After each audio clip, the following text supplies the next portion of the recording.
बेसापिपळा नगरपंचायतीत रस्त्यांच्या सुशोभीकरणासाठी करण्यात आलेल्या दिवाबत्तीच्या सजावटीच्या कामासाठी वापरण्यात आलेल्या 3.64 कोटींच्या स्ट्रीट लाईटच्या खरेदीत करोडोंचा भ्रष्टाचार झाल्याचा आरोप प्रभाग 3चे नगरसेवक हितेश भजने यांनी लावला आहे।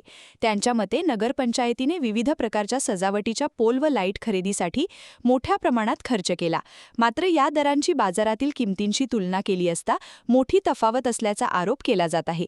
त्यामुळे खरेदी प्रक्रिया पारदर्शक होती का, तसेच तांत्रिक आणि आर्थिक निकषांचे पालन झाले का, याबाबतही त्यांनी प्रश्न उपस्थित केले आहेत। मी हितेश भजने, प्रभाग क्रमांक 3, नगरसेवक, बेसापिपळा नगरपंचायत। ॲक्च्युली माझ्या प्रभागात जे बेसाचे घोगली रस्त्यावर आणि बेसा ते पिपळा रस्त्यावर जे इलेक्ट्रिकचे खांब लावले गेलेले आहेत, त्या खांबांची किंमत यांच्या पुरवठा आदेशामध्ये 1,60,000 प्लस असे डबल जे लावलेले आहेत खांब त्याची दिलेली आहे।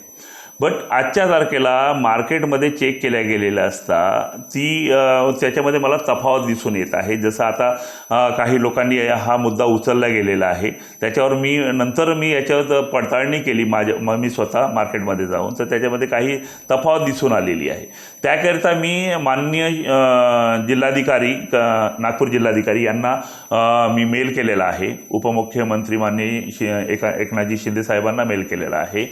तसेच मुख्यमंत्री देवेंद्र फडणवीस साहेबांना मेल केलेला आहे आणि लोकायुक्तांना सुद्धा मेल केलेला आहे। याच्यामध्ये की या प्रकरणाची सखोल चौकशी करून याची पडताळणी करण्यात यावी आणि जे ह्याच्यामध्ये खरंच काय सत्य आहे ते सत्य बाहेर काढण्यात यावे। कारण हा जो पैसा आहे हा लोकांचा पैसा आहे। लोक कर जमा करतात, त्या कराच्या पैशामधून आपण जर त्या पैशाचा अपव्यय करत आहोत तर ही चुकीची बाब आहे। ही मला ती निदर्शनास आली, म्हणून मी हा मुद्दा उचललेला आहे आणि याच्यामध्ये जे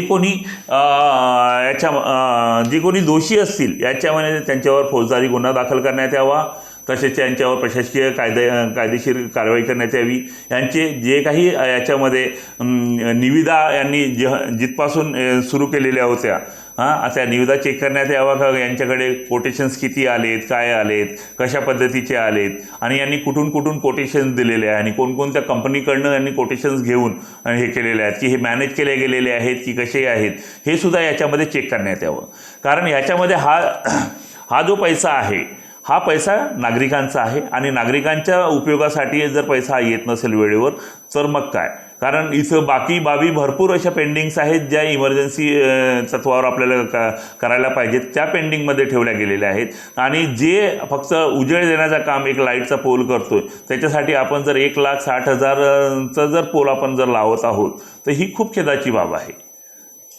तफावत आता याच्या माझ्या निदर्शनास असे आले आहेत की जसं मी आता इंडिया मार्टच्या याच्यावरून मी जे चेक केलेलं आहे त्याच्यामध्ये 20,000, 25,000, 30,000चं एक पोलची किंमत असते, विथ लाईट 30-35,000 होऊ शकते आणि त्याच्यामध्ये एक 12,000पासून तर 50,000, 30-40,000पर्यंतचे जे पोल येतात असे त्याच्यामध्ये दिसून येतात। इंडिया मार्ट मी चेक केलं आहे।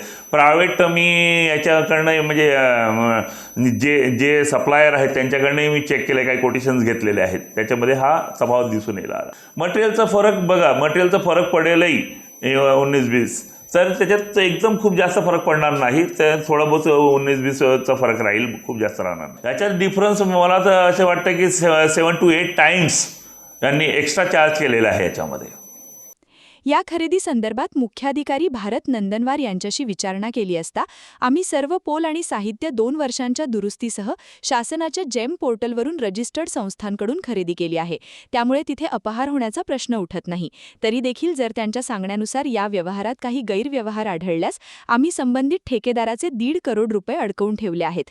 जर 15,000 ते 20,000 रुपयात पोळ मिळत होता तर भजने यांनी ही बाब आधी आमच्या लक्षात का आणून दिली नाही, असा सवालही नंदनवार यांनी उपस्थित केला आहे। हे जे लाईट्स लावण्यात आलेले आहेत त्या लाईट्स जे आहेत ते जेम पोर्टलवरून खरेदी केलेले आहेत। केंद्र शासनाचं एक जेम पोर्टल आहे, त्याच्यावर जे रजिस्टर्ड असतात त्याच्याकडून आम्ही खरेदी केलेले आहे।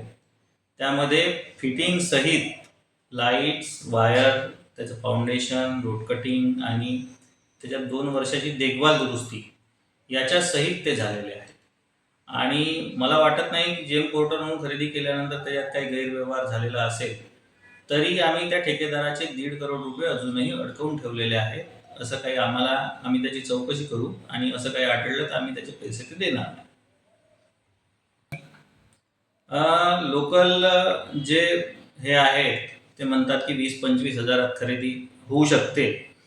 तर माझं एवढं म्हणणं आहे की 20-25 हजारात होऊ शकत होते तर त्यांनी मग ते जेम पोर्टलवर रजिस्टर्ड जर करून घेतलं असतं आणि तेच पोल आम्हाला 20-25 हजारात मिळाले असते तर आम्ही ते खरेदी केले असते. आताही काही हरकत नाही. आणखी आपल्याला 400-500 पोल लावायचे आहेत तर त्यांनी जेम पोर्टलवर रजिस्टर्ड करून घ्यावं.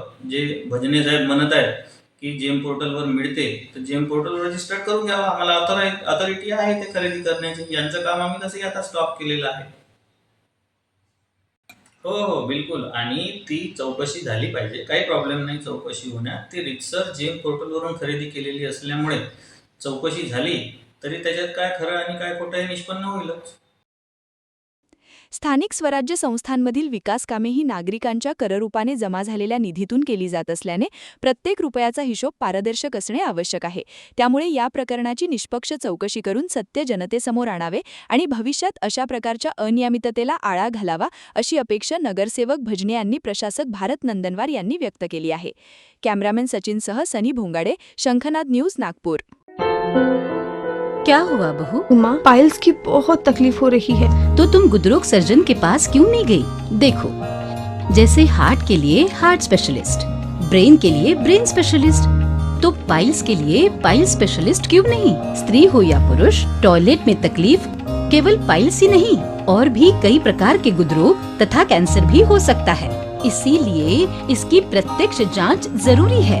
ठीक है माँ, पर जांच के लिए हम जाएंगे कहाँ? वही काले आयुर्वेदिक पाइल्स हॉस्पिटल में. लेकिन माँ, प्रेगनेंसी में पाइल्स की दवाइयाँ?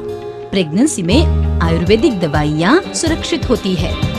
जनहित में जारी काले आयुर्वेदिक पाइल्स हॉस्पिटल, औषधि चिकित्सा तथा सर्जरी ट्रीटमेंट उपलब्ध. हमारा पता उमरेड रोड, दिघौरी बस स्टॉप के पास, नागपुर. अधिक जानकारी के लिए वेबसाइट पर जाएं kalepileshhospital.com.